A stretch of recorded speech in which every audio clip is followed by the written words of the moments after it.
항상 대한민국에 정확하고 빠른 소식을 알리기 위한 시스코크입니다. 구독과 좋아요는 영상 제작에 큰 힘이 됩니다. 대한민국도 드디어 미래 기갑전력의 핵심인 K3가 서서히 모습을 드러내고 있습니다. K3는 세대를 훌쩍 뛰어넘는 사양 때문에 방산 경쟁국은 물론 중국, 일본의 시기를 맞고 있지만 기갑 최강국으로 가는 여정의 끝은 조금씩 보이고 있는데요. 원래 국방부와 ADD는 2030년 현장 배치를 목표로 차세대 전차 K3를 개발해왔으나 2016년 개발부서가 해체되었다는 언론 보도가 나오는 등 크고 작은 우여곡절을 겪기도 했습니다. 하지만 올 6월 현대로템에서 파워팩 위치 등을 재설계한 K3 개념 모형을 발표했는데요. 현재 세계 방산 시장에 3대 전차 대장이 존재하는데 미국 에이브람스, 전차 강국 독일의 레오파르트2 그리고 대한민국의 K2 흑표 전차입니다. 오늘은 새롭게 공개된 K3와 대한민국의 막강한 기갑 전력에 대해 알아보겠습니다. 이번에 K3의 새로운 설계가 공개됐습니다. 기존보다 전체적으로 더욱 미래지향적인 모습이 되었는데요. 새로운 모습의 K3는 K2 흑표의 피탄 거부 컨셉을 더욱 강화한 모습입니다. 여기서 말하는 피탄 거부란 문자 그대로 적의 포탄을 맞고 버텨내겠다는 게 아니라 아예 피격당하는 상황 자체를 만들지 않겠다는 건데요. 예시로 반능동 유기압식 ISU를 탑재한 K2는 이른바 무릎 꿇기라고 불리는 극단적인 움직임까지 가능합니다. 이 덕에 차체를 낮춰 골짜기나 구릉에 엎드리는 방식으로 적의 공격을 회피할 수 있고 반대로 언덕 위에 매복하는 방식으로 적을 요격할 수도 있습니다. 산악 지형이 많은 대한민국 안보 환경에 꼭 필요한 능력인데요. 물론 그렇다고 해서 방호력이 낮은 것도 아닌 게 K2 흑표는 RHA 기준 800mm 초중반을 관통할 수 있는 화력의 자탄을 방어할 수 있습니다. 이를 자탄 방어라고 하는데요. 이를 거꾸로 말하면 K2 흑표의 전면 방어력이 최소한 800mm 이상이라는 뜻이 됩니다. 적이 포격을 맞지 않고 맞더라도 최대한 버텨내도록 설계된 게 바로 대한민국의 K2 흑표인데요. 이번에 새로 공개된 K3는 여기서 한 발 더 나아가 스텔스 기능이 적용된 것으로 보입니다. 우선 가장 먼저 눈에 띄는 건 차체 정면과 측면 포탑 측면의 벌집 모양 구조물인데요. 포탑 측면의 벌집 모양 구조물은 66mm 6연장 연막탄 발사기를 대체해 다영역 차장 연막탄을 발사하는 장치입니다. K2 흑표의 소프트킬 능동 방호 장치에 사용되는 MSSG는 가시광선은 물론 자외선과 적외선 대역까지 불투과성을 갖추고 있으며 팽창 흑연을 첨가해 밀리미터파 대역 전파까지 흡수 산란시킬 수 있는데요. 쉽게 설명하자면 시각 열탐지 장비부터 레이더까지 모두 기만할 수 있다는 뜻입니다.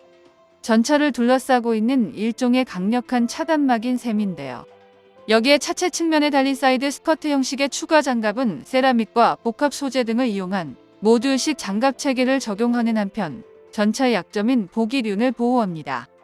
그리고 가장 결정적으로 전체적인 스텔스 설계를 적용하였을 뿐만 아니라 스텔스 도료를 사용해 적의 레이더를 회피하고 피탄 거부 능력을 더욱 강화한 것으로 해석되는데요.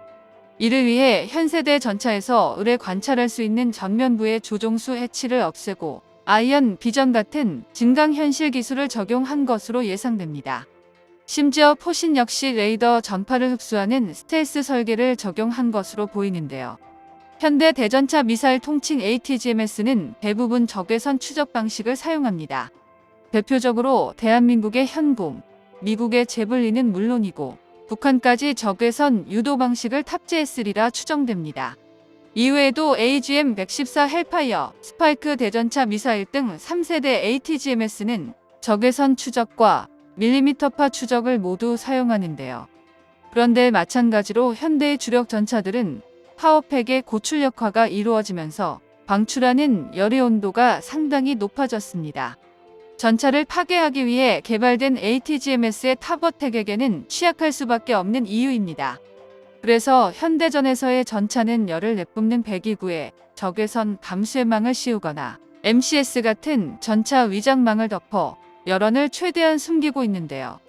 만약 이를 다형 역차장 연막탄으로 차단하고 스텔스 구조를 적용해 밀리미터파 추적까지 흡수할 수 있다면 전차의 생존율을 폭발적으로 끌어올릴 수 있을 것입니다. 이러한 장점 때문에 이번에 새롭게 공개된 K3는 기존 형상보다 더욱 스텔스 성능을 강조한 모양새인데요. 물론 바뀌지 않고 유지된 점도 있습니다. 우선 이번에도 역시 130mm로 구경을 키운 주포가 눈에 띕니다. 현재 K2 흑표가 55구 경장 120mm CN8 활강포를 탑재하고 있다는 걸 생각하면 10mm가 늘어난 셈이지만 관통력은 기존 대비 50% 이상 늘어나는데요. 130mm 주포의 위력은 현재 시장에 나와 있는 모든 주력 전차의 전면 장갑을 관통할 수 있는 수준입니다. 이처럼 구경을 올릴 때마다 화력이 기하급수적으로 치솟기 때문에 과거 개발팀에서는 K3에 140mm 전열 화학포를 탑재하는 방안도 논의되었었는데요.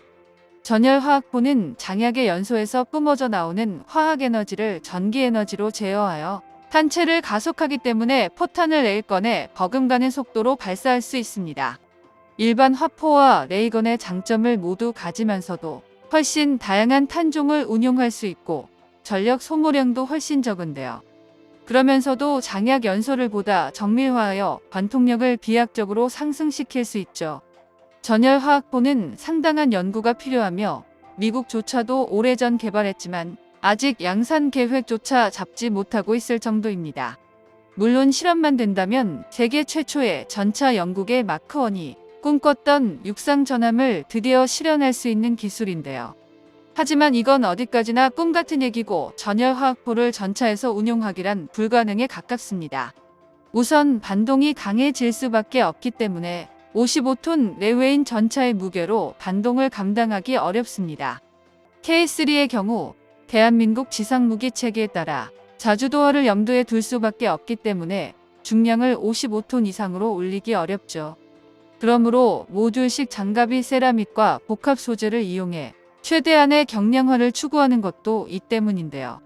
포탑의 대형화, 전기 에너지에 의한 고온과 가격 상승 등도 간과하기 어려운 단점으로 결국 K3는 현실적으로 최선인 130mm 활강포로 완전히 가닥을 잡은 것으로 추정되고 있습니다. 이외에도 K3 차세대 전차의 포탑에 달린 카메라는 K2 흑표 초기형에 제외되면서 많은 빈축을 샀던 하드킬 방식의 능동 방호 체계가 탑재되었다는 것을 의미하는데요.